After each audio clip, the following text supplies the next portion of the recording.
신약성경 사도행전 2장 1절에서 13절입니다. 예수께서 승천하신 후에 120명은 주님의 명하신 대로 예루살렘을 떠나지 아니하고 한 곳에 모여 기도합니다. 그들이 예루살렘에서 포럼을 하거나 세미나를 하거나 회의를 한 것이 아닙니다. 전심으로 기도하였습니다. 오순절 강림 사건은 하나님의 약속으로 이루어진 것이죠. 구약의 요엘에게 말씀하신 것처럼 말세에 남종과 여종에게 부어주시겠다라고 하는 그 약속이 오늘 여기에서 성취된 것입니다. 세례 요한도 나는 물로써 세례를 주지만 예수님은 불로써 세례를 줄 거라고 말씀했죠. 또 누가복음 24장에 하나님 아버지의 약속하신 것을 받기 전까지는 예루살렘을 떠나지 말라고 하셨습니다. 성자 예수 그리스도가 이 땅에 먼저 오셨고 그 다음에 예수께서 이루신 그 일을 개인적으로 적용시키고 그리고 하나님의 교회를 역동적으로 세워나가시는 성령께서 오신 것입니다. 주님이 십자가에 달려 죽으시고 부활하시고 승천하시고 구원의 사역을 완성하시고 나니 비로소 성령이 오신 겁니다. 여러분 꼭 기억하십시오. 예수님이 하신 이 일을 성령으로 하지 아니하고는 누구도 믿을 수 없다는 사실입니다. 이 성령이 임하신 이 오순절 날은 바로 신약 교회의 탄생이 시작되는 해산의 날이었습니다. 예수께서 탄생하실 때에 온 예루살렘이 소동을 했고 그리고 동방박사가 동원이 되었습니다. 그리고 아주 특별한 일들이 나타났죠. 오순절날 이 성령이 임하신 그날에도 성령과 함께 시작되는 그 현장에서 아주 특이한 일들이 일어난 것입니다. 성령 없이는 교회가 시작될 수가 없습니다. 성령 없이는 교회가 존재할 수도 교회 사명을 감당할 수도 없습니다. 이 땅에 교회가 세워지면서 성령께서 함께 일하십니다. 한 사람 한 사람이 예수를 믿고 또 주님의 몸인 교회 안에 들어오는데 바로 이 성령의 초청이 있어야만 하는 것입니다. 자, 2장 1절에 보면 오순절날이 이르매라고 말합니다. 여기서 이른다라고 하는 말은 꽉 찬다는 말이죠.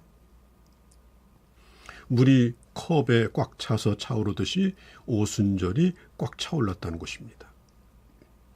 주님이 승천하시고 하나님 우편에 계시면서 시작한 것이 첫 번째 사역이 성령을 보내시는 일이었습니다.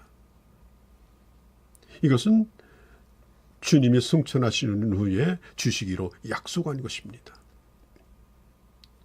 특별히 이 오순절날 성령의 역사는 가시적으로 또 청각적으로 감각적으로 경험할 수 있도록 하셨습니다. 3절에 보면 각 사람에게 한 사람에게 임하셨다라고 말하죠. 이 임하셨다라고 하는 말은 앉아 있었다는 말로 성령이 한 사람 한 사람 가운데 임재하시고 자리를 잡으셨고 그리고 다스리고 통치하시고 이제 그분의 왕으로 계신다라고 하는 의미인 것입니다. 2절에 보면 호련히 하늘로부터 급한 강한 바람소리 같은 소리가 있어 사람들이 앉아있는 온 집에 가득했다라고 말합니다.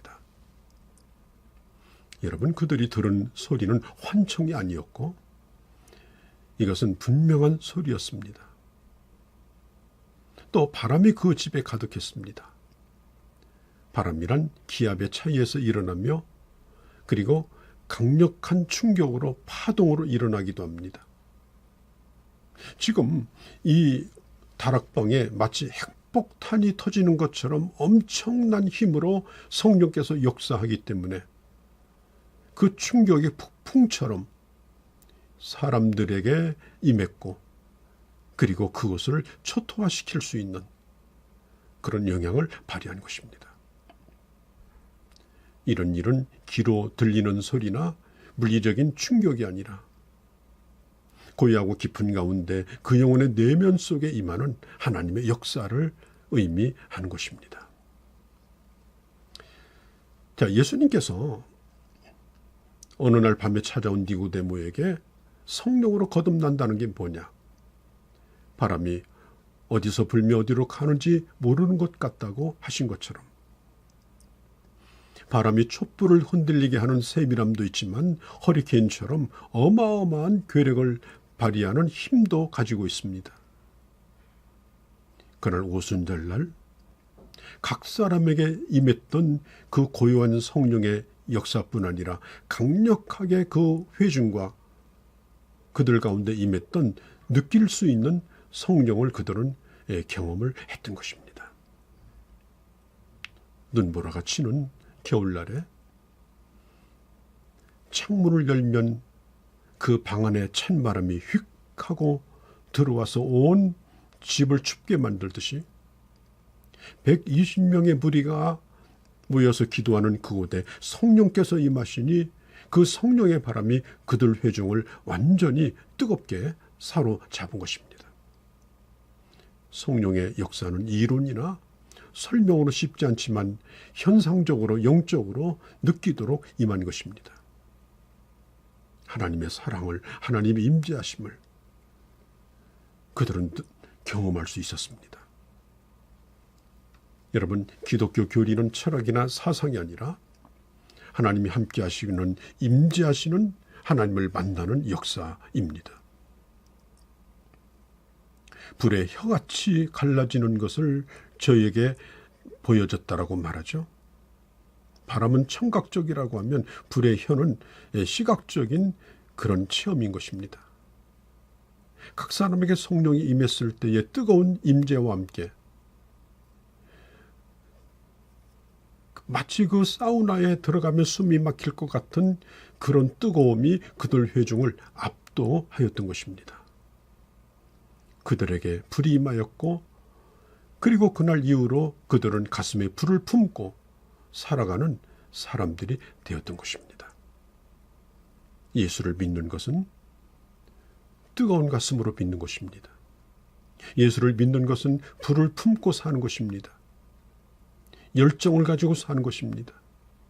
담대함으로 사는 것입니다. 견딜 수 없는 성령의 말하게 하심으로 복음을 전하며 사는 것입니다.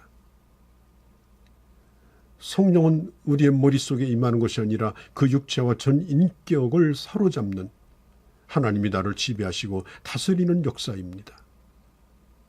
출애굽한 이스라엘 백성들에게 거룩한 불이 나타나서 40년 동안 임재하고 그리고 광야길을 걷게 하신 것처럼 성령께서는 성도의 삶 가운데 떠나지 아니하시고 일생토록 우리를 인도하여 주시는 것입니다. 그리고 성령의 말하게 하심을 따라 각기 다른 언어로 말하기 시작했다라고 4절은 말하고 있죠. 인간들이 저 시날 평지에서 바벨탑을 쌓고 그 꼭대기를 하늘에 닿도록 해서 홍수가 온다 하더라도 심판을 면하게 하자 할 때 하나님이 언어를 혼잡케 함으로 그들을 인위적으로 흩으셨습니다. 그런데 오늘 초자연적인 이 성령의 역사가 임하니까 이 오순절날 10지방이 넘는 각기 다른 언어를 쓰는 이 유대인들, 유대교로 개종한 이방인들이 예루살렘에 모여 있는데 그 순례자들이 다 알아들을 수 있는 언어로 그들이 5절에 보니까 말하기 시작했다는 것입니다. 지혜자 중에 외국어를 할 줄 안다 할지라도 아람어나 헬라어 정도였을 것입니다. 각국에서 찾아온 유대인들이 알아듣는 수많은 언어를 알아듣는 사람들에게 일괄적으로 알아들을 수 있도록 성령의 바르게 하심을 따라 말을 하게 하였다는 것입니다. 이 말이 뭡니까? 언어를 성령께서 완전히 점령하셨다는 겁니다. 여러분, 쿠데타가 일어나면 제일 먼저 방송국을 점령하고 쿠데타가 성공했다는 것을 방송으로 알립니다. 그럼 백성들이 그걸 인정하죠. 성령이 임하실 때 언어가 지배를 당합니다. 그리고 성령이 말하게 하심을 따라 내가 전에 말하지 않았던, 꿈도 꾸지 않았던 말을 하기 시작합니다.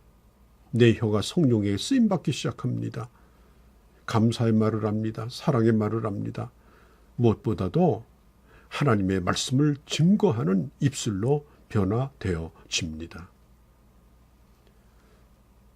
자, 스데반은 성령이 충만하여 성령이 말하게 하심을 따라서 말하다가 돌에 맞아 순교하죠.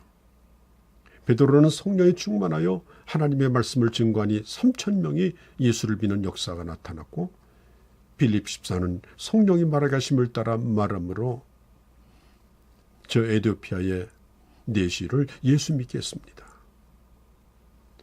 오늘날 수많은 선교사들이 이 세계 각국에 퍼져서 성령의 말하게 하심을 따라 말함으로 각 나라에 가서 주님의 복음을 증거하는 이것도 바로 오늘날까지 임하는 성령의 역사인 것입니다. 특별히 오늘 다른 언어로 제자들이 하나님을 높이는 것은 사도행전 2장에서 나타났던 유일한 사건입니다. 어떤 사람은 술 취하게 됐다라고 조롱했습니다. 베드로가 드디어 강단에 나서서 설교하기 시작하면서 드디어 교회 시대, 새로운 시대가 열리고 있는 것입니다.